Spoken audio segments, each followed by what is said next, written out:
ഭാഗ്യദേവത കടാക്ഷിച്ചവരും ഭാഗ്യദേവത കൈവിട്ടവരും തദ്ദേശ തെരഞ്ഞെടുപ്പിലുണ്ട്.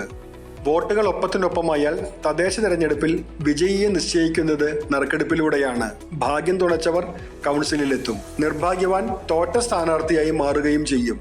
ഗുരുവായൂർ നഗരസഭാ തെരഞ്ഞെടുപ്പിലും നറുക്കെടുപ്പിലൂടെ വിജയിയെ നിശ്ചയിച്ച സംഭവങ്ങളുണ്ട്.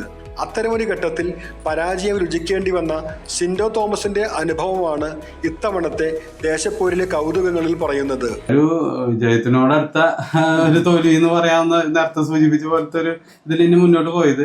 പക്ഷെ പുറത്തേക്ക് ഇറങ്ങിയപ്പോ ഞാൻ ശരിക്കും പൊട്ടിപ്പോയി. ശരിക്കും വികാരം ഇതായി. കാരണം ഒപ്പം പ്രവർത്തിച്ചവരെയും രാവും പകലില്ലാണ്ട് ഒപ്പം നിന്നവരിനെയൊക്കെ കണ്ടപ്പോ വളരെയധികം പതറിപ്പോയി. ആ ഒരു കുറച്ച് നേരത്തിന് ഒരു വല്ലാത്തൊരു അവസ്ഥ തന്നെയായിരുന്നു. ആരും ഫേസ് ചെയ്യാനുള്ള ഒരു മാനസികാവസ്ഥ ഉണ്ടായിരുന്നില്ല. പിന്നെ വൈകിട്ടൊക്കെയാണ് കുറച്ചൊന്ന് ട്രാക്കിലായത്. 2010 തെരഞ്ഞെടുപ്പിലാണ് സംഭവം. തൈക്കാട് പൂക്കോട് പഞ്ചായത്തുകൾ കൂട്ടിച്ചേർത്ത ആദ്യ തെരഞ്ഞെടുപ്പായിരുന്നു അത്. 22ാം വാർഡായ മാണിക്കത്തുപടിയിൽ LDF സ്ഥാനാർത്ഥിയായി CPIയിലെ KA ജേക്കബും UDF സ്ഥാനാർത്ഥിയായി കോൺഗ്രസിലെ സിൻഡോ തോമസും മത്സരിച്ചു. ജേക്കബ് നേരത്തെ കൗൺസിലറായിരുന്നു. സിൻഡോ പുതുമുഖവും. BJP സ്ഥാനാർത്ഥിയായി ഉണ്ണിക്കണ്ണൻ, സ്വതന്ത്രനായി TG മുരളീപ്രസാദ് എന്നിവരുമുണ്ടായിരുന്നു. ആവേശകരമായ പോരാട്ടത്തിനൊടുവിൽ വോട്ടെണ്ണിയപ്പോൾ ജേക്കബും സിൻഡോയും 513 വോട്ടുകൾ വീതം നേടി തുല്യനിലയിൽ. ഉണ്ണിക്കണ്ണൻ 102 വോട്ടും മുരളീപ്രസാദ് 9 വോട്ടും നേടി. ആകെയുള്ള 1662 വോട്ടുകളിൽ 1138 വോട്ടുകളാണ് പോൾ ചെയ്തിരുന്നത്. വിധിയെഴുത്ത് നറുക്കെടുപ്പിലേക്ക് നീങ്ങി. ആകാംക്ഷ മുറ്റിനിന്ന നിമിഷങ്ങൾക്കൊടുവിൽ നറുക്കെടുപ്പ് നടന്നു. ഭാഗ്യം തുണച്ചത് ജേക്കബിനെ. തദ്ദേശ തെരഞ്ഞെടുപ്പ് വരാൻ പോവാണല്ലോ, നഗരസഭ തെരഞ്ഞെടുപ്പ് വരാൻ പോവാണ്. പക്ഷെ നമ്മുടെ കഴിഞ്ഞ പല തെരഞ്ഞെടുപ്പുകളിലും ചില കൗതുകങ്ങളുള്ള സംഭവങ്ങളുണ്ട്. ഒട്ടേറെ കൗതുകങ്ങൾ ഈ തെരഞ്ഞെടുപ്പുകളിലുണ്ട്. അതിലൊരു കൗതുകമാണ്, ഗുരുവായൂർ നഗരം സംബന്ധിച്ചൊരു കൗതുകമാണ്, ഒരേ വോട്ട് എത്തിയിട്ട് തോറ്റുപോകുന്ന ഒരു ഭാഗ്യം ഇല്ലാത്തോട് മാത്രം തോറ്റുപോകുന്ന ഒരു സ്ഥാനാർത്ഥി. അപ്പൊ 2010 അങ്ങനെ സംഭവിച്ചു. മാണിക്കത്തുപടി വാർഡില് സിൻഡോ മത്സരിക്കുന്നു. വളരെ പ്രഗത്ഭനായിട്ടുള്ള എതിരാളിയായിരുന്നു KA ജേക്കബ്. CPIയുടെ നേതാവ്, വൈസ് ചെയർമാൻ, ലോക്കൽ സെക്രട്ടറി ഒക്കെ ആയിട്ടുള്ള വലിയ നേതാവായിരുന്നു മത്സര രംഗത്ത്. ആ തെരഞ്ഞെടുപ്പിലെ സിൻഡോ ജയത്തിന് ഒപ്പുവെത്തി. ജേക്കബിനും 513 വോട്ട്, സിൻഡോനും 513 വോട്ട്. അങ്ങനെ ഒരു കൗതുകമുള്ള ഒരു സംഭവം ഉണ്ടായി.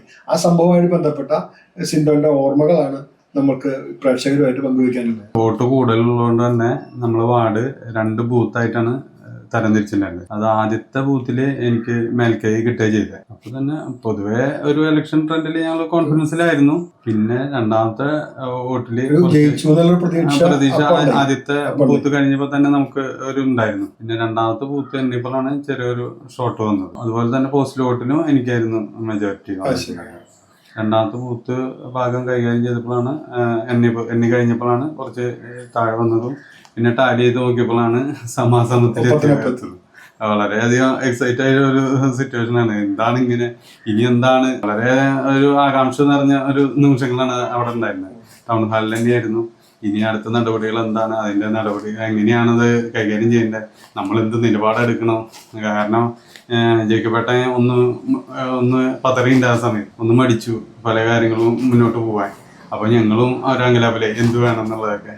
പിന്നെ ബാക്കിയുള്ള സ്ഥാനാർത്ഥികളെയൊക്കെ വെച്ച് അതിന്റെ നടപടിക്രമങ്ങളൊക്കെ പൂർത്തിയാക്കി നറുക്കെടുത്ത് അങ്ങനെ ആളുടെ പേരാണ് കിട്ടിയത്. അങ്ങനെ ആളെ വിജയിയായിട്ട് പ്രഖ്യാപിക്കുകയായിരുന്നു. ജേക്കബിന് ലഭിച്ച വോട്ടിനൊപ്പം എത്തിയെങ്കിലും സിൻഡോയെ ഭാഗ്യം കൈവിട്ടു. നിർഭാഗ്യം ഒന്നുകൊണ്ട് മാത്രം കൗൺസിലർ സ്ഥാനം നഷ്ടമായ നിമിഷങ്ങളെ ഓർമ്മിച്ചെടുക്കുകയാണ് സിൻഡോ. ശരിക്കും പറഞ്ഞു കഴിഞ്ഞാൽ മാണിക്കത്തുപടി എന്ന് പറഞ്ഞാൽ ഒരു LDF ഇതുവരെ ജയിക്കാത്ത ഒരു വാർഡാണ്. ഇതുവരെ ജയിച്ചിട്ടില്ല. ജയത്തിന്റെ അതിന് മുമ്പത്തെ ഇലക്ഷന് 300ഓളം വോട്ടിന് പിറകെ നിന്നിട്ടാണ് നമ്മളത് ടോസിലേക്ക് എത്തിക്കുന്നത്. അപ്പൊ അതിന്റെ ഒരു ഇതാണ് ജയിച്ചു എന്നുള്ളത്. ഇല്ല, ഇപ്പൊ കഴിഞ്ഞ തവണ ഒരു 25 എത്തിയിട്ടുണ്ട്. അതൊക്കെ വ്യത്യാസമുണ്ട്. പിന്നീട് യൂത്ത് കോൺഗ്രസ് മണ്ഡലം പ്രസിഡന്റായിട്ട് ഇലക്ഷനിലൂടെ തെരഞ്ഞെടുക്കപ്പെട്ടു. യൂത്ത് കോൺഗ്രസിന്റെ പ്രവർത്തനങ്ങളായിട്ട് മുന്നോട്ട് പോയി. അതിനുശേഷം പിന്നെ എൻ്റെ ടൈം കഴിഞ്ഞപ്പോഴാണ് മറ്റൊരാൾ വന്നു. അതോടുകൂടി ഞാൻ വിദേശത്തേക്ക് പിന്നെ ജോലി സംബന്ധമായിട്ട് പിന്നെ ഒരു മത്സര രംഗത്തേക്ക് പിന്നീട് വന്നിട്ടില്ല. അത് അതിന് ഒരു ഇതുണ്ട്. നമ്മളെ വാർഡ് പിന്നെ ഒരു ജനറൽ സീറ്റായിട്ട് പിന്നെ വന്നിട്ടില്ല ഇതുവരെ. ഇപ്പൊ കോൺഗ്രസ് സേവാദളിന്റെ നിയോജക മണ്ഡലം പ്രസിഡന്റായിട്ട് വർക്ക് ചെയ്യും.